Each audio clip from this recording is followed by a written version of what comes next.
Subscribe and share my channel Sudarsana.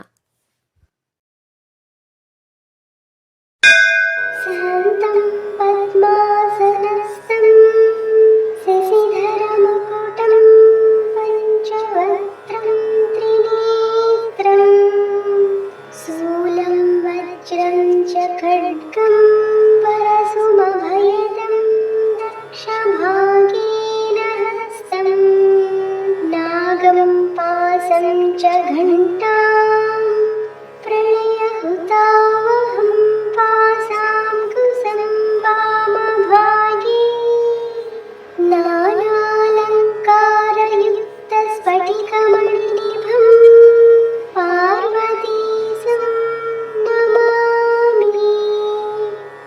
शान्तं पद्मासनस्थं शशिधरमुकुटं पञ्चवक्त्रं त्रिनेत्रं शूलं वज्रं च खड्गं परशुमभयदं दक्षभागेन हस्तं नागं पाशं च घण्टां प्रणयहुतावहं पाशां कुशं वामभागे नानालङ्कारयुक्तस्फटिकमणिनिभं पार्वतीशं नमामि। शान्तं पद्मासनस्थं शशिधरमुकुटं पञ्चवक्त्रं त्रिनेत्रं शूलं वज्रं च खड्गं परशुमभयदं दक्षभागेन हस्तं नागं पाशं च घण्टां प्रणयहुतावहं पाशां कुशं वामभागे नानालङ्कारयुक्तस्फटिकमणिनिभं पार्वतीशं नमामि।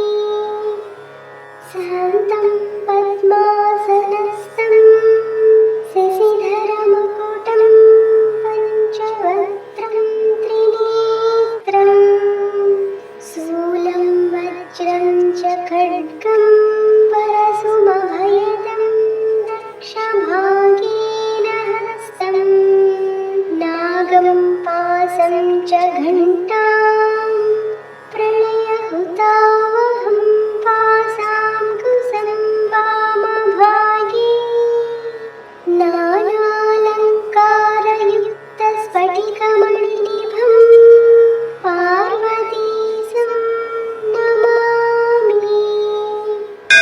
शान्तं पद्मासनस्थं शशिधरमुकुटं पञ्चवक्त्रं त्रिनेत्रं शूलं वज्रं च खड्गं परशुमभयदं दक्षभागेन हस्तं नागं पाशं च घण्टां प्रणयहुतावहं पाशां कुशं वामभागे नानालङ्कारयुक्तस्फटिकमणिनिभं पार्वतीशं नमामि।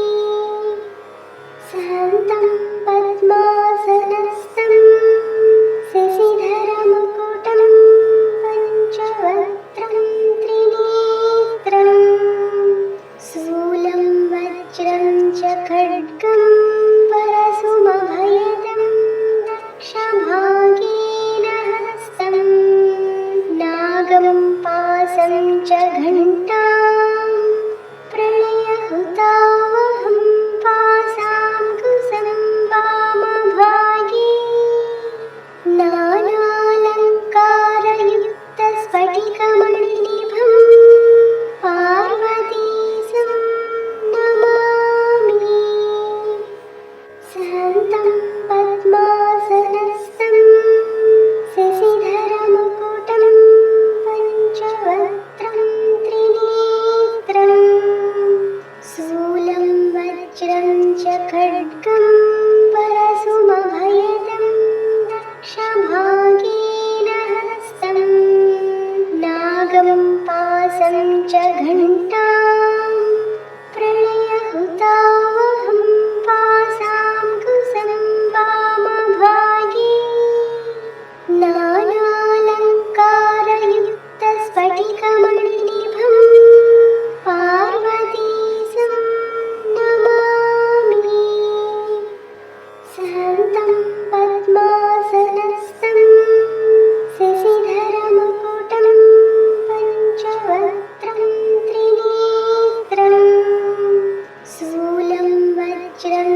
खड्गं परशुमभयदं दक्षभागेन हस्तं नागं पाशं च घण्टां प्रणयहुतावहं पाशां कुशं वामभागे नानालङ्कारयुक्तस्फटिकमणिनिभं पार्वतीशं नमामि। शान्तं पद्मासनस्थं शशिधरमुकुटं पञ्चवक्त्रं त्रिनेत्रं शूलं वज्रं च खड्गं परशुमभयदं दक्षभागेन हस्तं नागं पाशं च घण्टां प्रणयहुतावहं पाशां कुशं वामभागे नानालङ्कारयुक्तस्फटिकमणिनिभं पार्वतीशं नमामि। शान्तं पद्मासनस्थं शशिधरमुकुटं पञ्चवक्त्रं त्रिनेत्रं शूलं वज्रं च खड्गं परशुमभयदं दक्षभागेन हस्तं नागं पाशं च घण्टां प्रणयहुतावहं पाशां कुशं वामभागे नानालङ्कारयुक्तस्फटिकमणिनिभं पार्वतीशं नमामि। शान्तं पद्मासनस्थं शशिधरमुकुटं पञ्चवक्त्रं त्रिनेत्रं शूलं वज्रं च खड्गं परशुमभयदं दक्षभागेन हस्तं नागं पाशं च घण्टां प्रणयहुतावहं पाशां कुशं वामभागे नानालङ्कारयुक्तस्फटिकमणिनिभं पार्वतीशं नमामि। शान्तं पद्मासनस्थं शशिधरमुकुटं पञ्चवक्त्रं त्रिनेत्रं शूलं वज्रं च खड्गं परशुमभयदं दक्षभागेन हस्तं नागं पाशं च घण्टां प्रणयहुतावहं पाशां कुशं वामभागे नानालङ्कारयुक्तस्फटिकमणिनिभं पार्वतीशं नमामि। शान्तं पद्मासनस्थं शशिधरमुकुटं पञ्चवक्त्रं त्रिनेत्रं शूलं वज्रं च खड्गं परशुमभयदं दक्षभागेन हस्तं नागं पाशं च घण्टां प्रणयहुतावहं पाशां कुशं वामभागे नानालङ्कारयुक्तस्फटिकमणिनिभं पार्वतीशं नमामि। शान्तं पद्मासनस्थं शशिधरमुकुटं पञ्चवक्त्रं त्रिनेत्रं शूलं वज्रं च खड्गं परशुमभयदं दक्षभागेन हस्तं नागं पाशं च घण्टां प्रणयहुतावहं पाशां कुशं वामभागे नानालङ्कारयुक्तस्फटिकमणिनिभं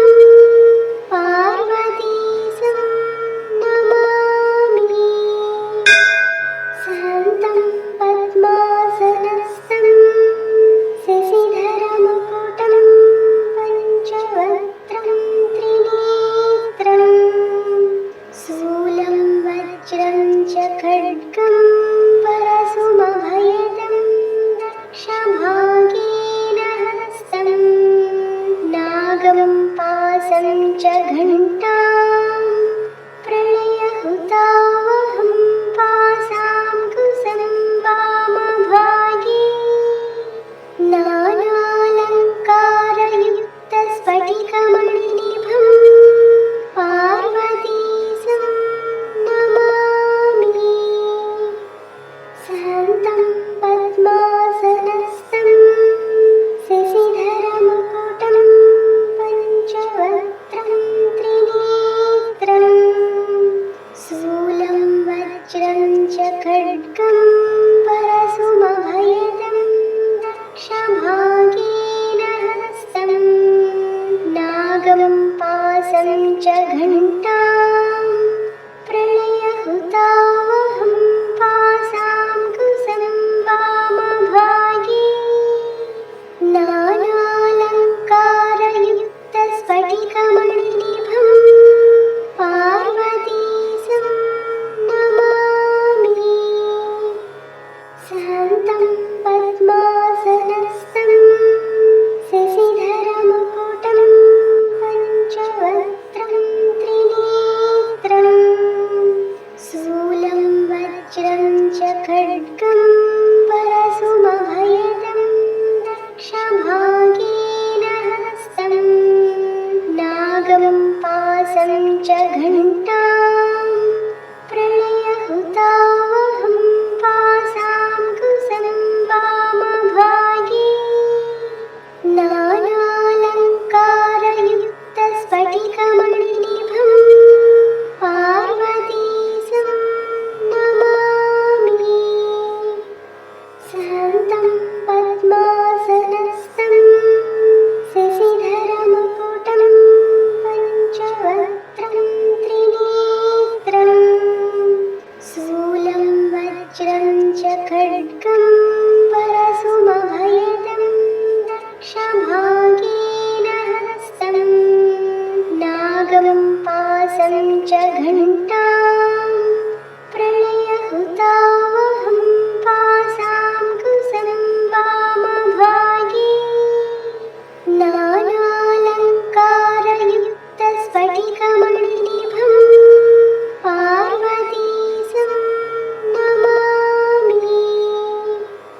शान्तं पद्मासनस्थं शशिधरमुकुटं पञ्चवक्त्रं त्रिनेत्रं शूलं वज्रं च खड्गं परशुमभयदं दक्षभागेन हस्तं नागं पासं च घण्टां प्रलयहुतावहं पासां कुशलं वामभागे नानालङ्कारयुक्तस्फटिकमणिनिभं पार्वतीशं नमामि।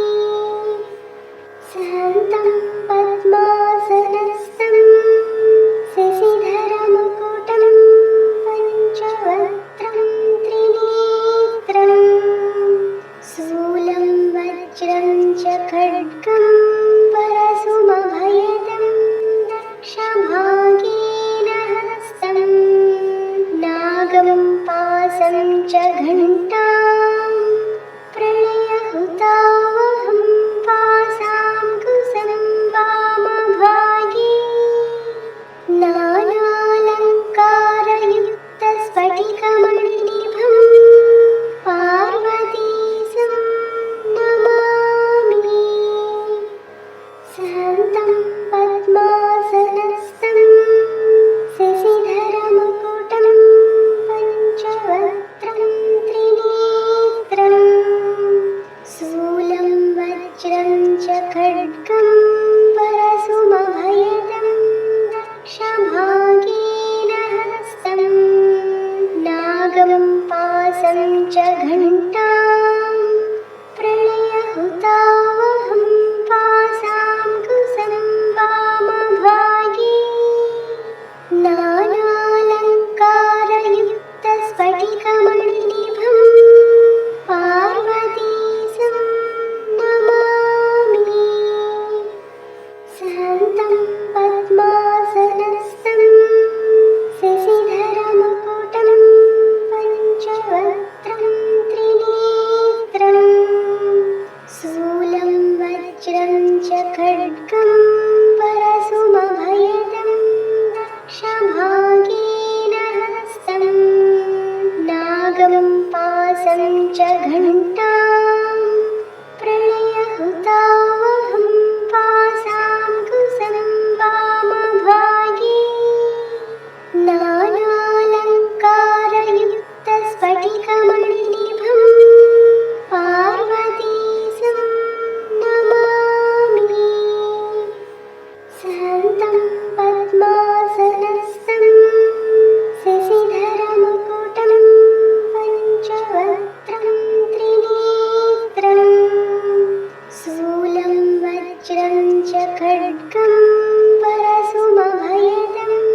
खड्गं परशुमभयदं दक्षभागेन हस्तं नागं पाशं च घण्टां प्रणयहुतावहं पाशां कुशलं वामभागे नानालङ्कारयुक्तस्फटिकमणिनिभं पार्वतीशं नमामि। शान्तं पद्मासनस्थं शशिधरमुकुटं पञ्चवक्त्रं त्रिनेत्रं शूलं वज्रं च खड्गं परशुमभयदं दक्षभागेन हस्तं नागं पाशं च घण्टां प्रणयहुतावहं पाशां कुशलं वामभागे नानालङ्कारयुक्तस्फटिकमणिनिभं पार्वतीशं नमामि। शान्तं पद्मासनस्थं शशिधरमुकुटं पञ्चवक्त्रं त्रिनेत्रं शूलं वज्रं च खड्गं परशुमभयदं दक्षभागेन हस्तं नागं पाशं च घण्टां प्रणयहुतावहं पाशां कुशलं वामभागे नानालङ्कारयुक्तस्फटिकमणिनिभं पार्वतीशं नमामि। शान्तं पद्मासनस्थं शशिधरमुकुटं पञ्चवक्त्रं त्रिनेत्रं शूलं वज्रं च खड्गं परशुमभयदं दक्षभागेन हस्तं नागं पाशं च घण्टां प्रणयहुतावहं पाशां कुशलं वामभागे नानालङ्कारयुक्तस्फटिकमणिनिभं पार्वतीशं नमामि। शान्तं पद्मासनस्थं शशिधरमुकुटं पञ्चवक्त्रं त्रिनेत्रं शूलं वज्रं च खड्गं परशुमभयदं दक्षभागेन हस्तं नागं पाशं च घण्टां प्रणयहुतावहं पाशां कुशलं वामभागे नानालङ्कारयुक्तस्फटिकमणिनिभं पार्वतीशं नमामि। शान्तं पद्मासनस्थं शशिधरमुकुटं पञ्चवक्त्रं त्रिनेत्रं शूलं वज्रं च खड्गं परशुमभयदं दक्षभागेन हस्तं नागं पाशं च घण्टां प्रणयहुतावहं पाशां कुशलं वामभागे नानालङ्कारयुक्तस्फटिकमणिनिभं पार्वतीशं नमामि। शान्तं पद्मासनस्थं शशिधरमुकुटं पञ्चवक्त्रं त्रिनेत्रं शूलं वज्रं च खड्गं परशुमभयदं दक्षभागेन हस्तं नागं पाशं च घण्टां प्रणयहुतावहं पाशां कुशलं वामभागे नानालङ्कारयुक्तस्फटिकमणिनिभं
घण्टां प्रलयहुतावहं पासां कुसुमं वामभागे नानालङ्कारयुक्तस्फटिकमणिनिभं पार्वतीशं नमामि। सहन्तं पद्मासनस्थं शशिधरमुकुटं पञ्चवक्त्रं त्रिनेत्रं शूलं वज्रं च खड्गं परशुमभयदं दक्षभागेन हस्तं नागं पाशं च घण्टां प्रलयहुतावहं पासां कुसुमं वामभागे नानालङ्कारयुक्तस्फटिकमणिनिभं पार्वतीशं नमामि। सहन्तं पद्मासनस्थं शशिधरमुकुटं पञ्चवक्त्रं त्रिनेत्रं शूलं वज्रं च खड्गं परशुमभयदं दक्षभागेन हस्तं नागं पाशं च घण्टां प्रलयहुतावहं पासां कुसुमं वामभागे नानालङ्कारयुक्तस्फटिकमणिनिभं पार्वतीशं नमामि। सहन्तं पद्मासनस्थं शशिधरमुकुटं पञ्चवक्त्रं त्रिनेत्रं शूलं वज्रं च खड्गं परशुमभयदं दक्षभागेन हस्तं नागं पाशं च घण्टां प्रलयहुतावहं पासां कुसुमं वामभागे नानालङ्कारयुक्तस्फटिकमणिनिभं पार्वतीशं नमामि। सहन्तं पद्मासनस्थं शशिधरमुकुटं पञ्चवक्त्रं त्रिनेत्रं शूलं वज्रं च खड्गं परशुमभयदं दक्षभागेन हस्तं नागं पाशं च घण्टां प्रलयहुतावहं पासां कुसुमं वामभागे नानालङ्कारयुक्तस्फटिकमणिनिभं पार्वतीशं नमामि। सहन्तं पद्मासनस्थं शशिधरमुकुटं पञ्चवक्त्रं त्रिनेत्रं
च घण्टां प्रलयहुतावहं पासां कुशलं वामभागे नानालङ्कारयुक्तस्फटिकमणिनिभं पार्वतीशं नमामि। शान्तं पद्मासनस्थं शशिधरमुकुटं पञ्चवक्त्रं त्रिनेत्रं शूलं वज्रं च खड्गं परशुमभयदं दक्षभागेन हस्तं नागं पाशं च घण्टां प्रलयहुतावहं पासां कुशलं वामभागे नानालङ्कारयुक्तस्फटिकमणिनिभं पार्वतीशं नमामि। शान्तं पद्मासनस्थं शशिधरमुकुटं पञ्चवक्त्रं त्रिनेत्रं शूलं वज्रं च खड्गं परशुमभयदं दक्षभागेन हस्तं नागं पाशं च घण्टां प्रलयहुतावहं पासां कुशलं वामभागे नानालङ्कारयुक्तस्फटिकमणिनिभं पार्वतीशं नमामि।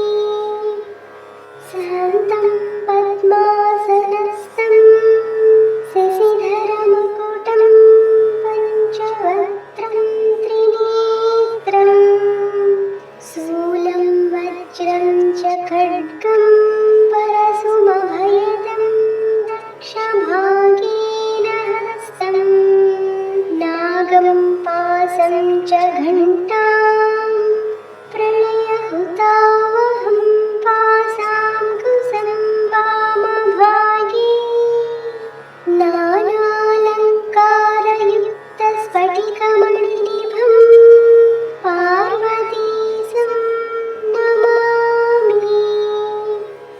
शान्तं पद्मासनस्थं शशिधरमुकुटं पञ्चवक्त्रं त्रिनेत्रं शूलं वज्रं च खड्गं परशुमभयदं दक्षभागेन हस्तं नागं पाशं च घण्टां प्रलयहुतावहं पासां कुशलं वामभागे नानालङ्कारयुक्तस्फटिकमणिनिभं पार्वतीशं नमामि। शान्तं पद्मासनस्थं शशिधरमुकुटं पञ्चवक्त्रं त्रिनेत्रं शूलं वज्रं च खड्गं परशुमभयदं दक्षभागेन हस्तं नागं पाशं च घण्टां प्रलयहुतावहं पासां कुशलं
खड्गं परशुमभयदं दक्षभागेन हस्तं नागं पाशं च घण्टां प्रणयहुतावहं पाशां कुशं वामभागे नानालङ्कारयुक्तस्फटिकमणिनिभं पार्वतीशं नमामि।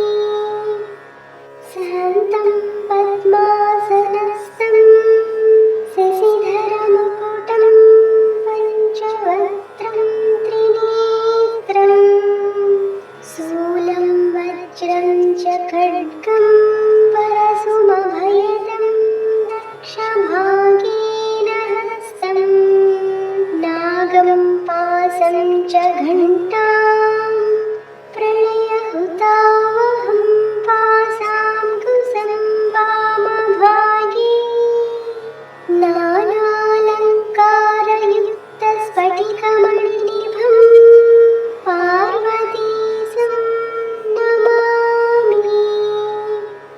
सहन्तं पद्मासनस्थं शशिधरमुकुटं पञ्चवक्त्रं त्रिनेत्रं शूलं वज्रं च खड्गं परशुमभयदं दक्षभागेन हस्तं नागं पाशं च घण्टां प्रणयहुतावहं पाशां कुशं वामभागे नानालङ्कारयुक्तस्फटिकमणिनिभं पार्वतीशं Namami.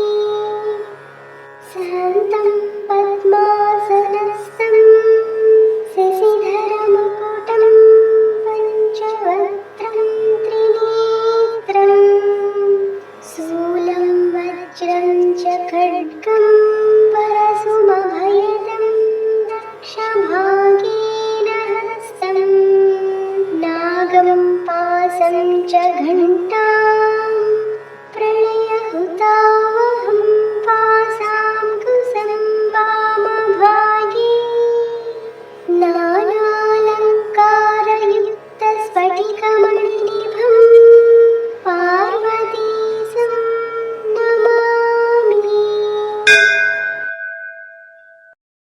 Subscribe and share my channel Sudarsana.